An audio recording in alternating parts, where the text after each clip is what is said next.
The earth is the Lord's and the fullness therein.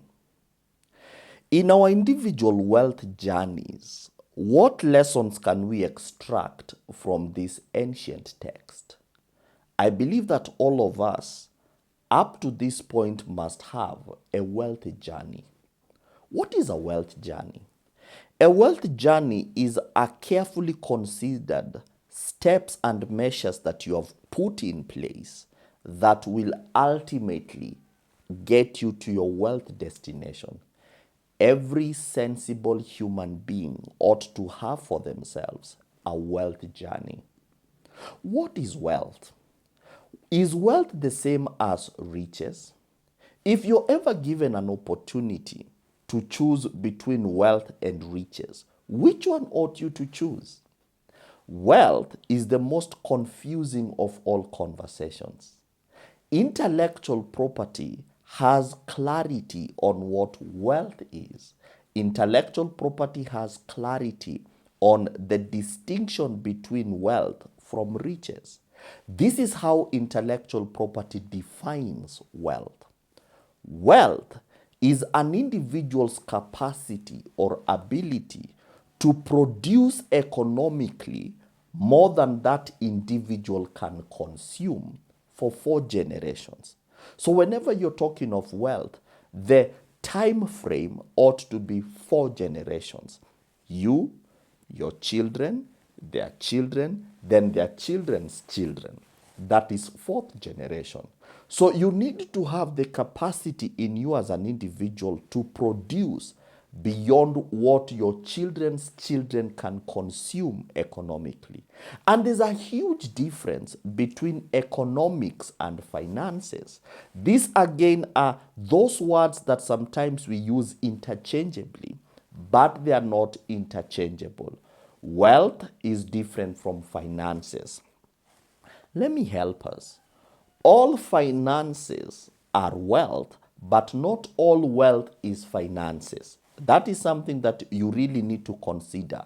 Intellectual property is interested in building new capacity to identify those components that you have that have economic capacities in them. Sometimes they might not even from the onset exhibit any financial capacities. But let's go back to the ancient text. The earth is the Lord's. The first important lesson that any person on a wealth journey can extract from this ancient text is that all meaningful wealth rises and falls on ownership. Ownership is a very elusive subject matter in the marketplace today. We confuse ownership with possession. Ownership and possession are not interchangeable. Ownership and possession on their face value might mean the same thing, but in practice, ownership and possession are 2 different wording. Ownership deals with the exclusivity in title that an individual has over a form of property or an asset. Possession, on the other hand, is an individual's exclusivity in enjoyment. You own your phone. That phone, you might actually exhibit proof of ownership, a receipt that you have. But that phone, you don't own it. That phone has never left the exclusivity of the manufacturer. That is why once in a while the manufacturer will require of you to update the software. If you want to continue enjoying that software, then you need to constantly update that software according to the notifications from the manufacturer. It is important when an individual is on a wealth journey, it is important for you to determine for yourself, these are the things that I own.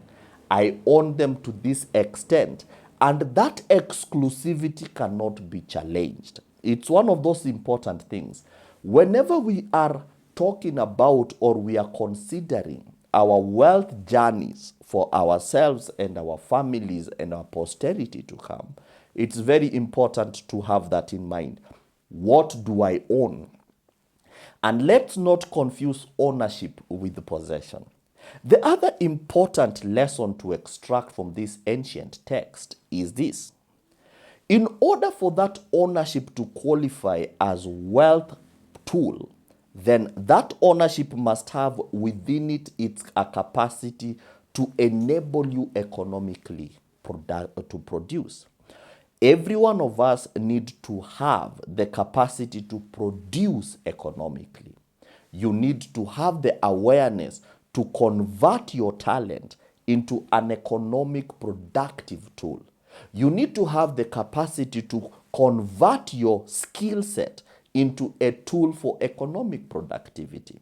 You need to have the infrastructure to convert your knowledge into a tool for economic productivity. You need to have the capacity to convert your interest, your hobbies, and every other thing that you might consider as something that you own into its corresponding economic productive capacities.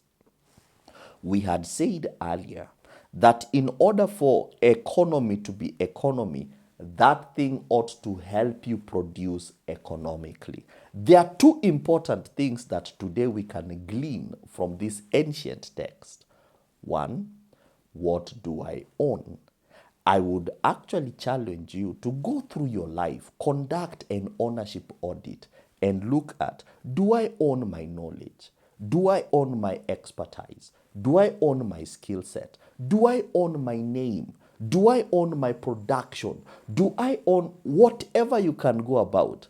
It's important for you to qualify for yourself the things that you own. And if you can arrive at exclusive ownership that cannot be challenged by anyone, then the next important question is this. All these things that I own, do they improve my capacity to be economically productive? It's important whenever we are talking of intellectual property that that economic productivity must last for generations. And just think about it.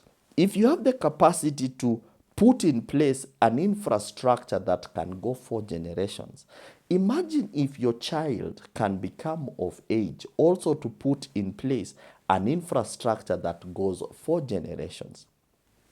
Wealth is a generational game.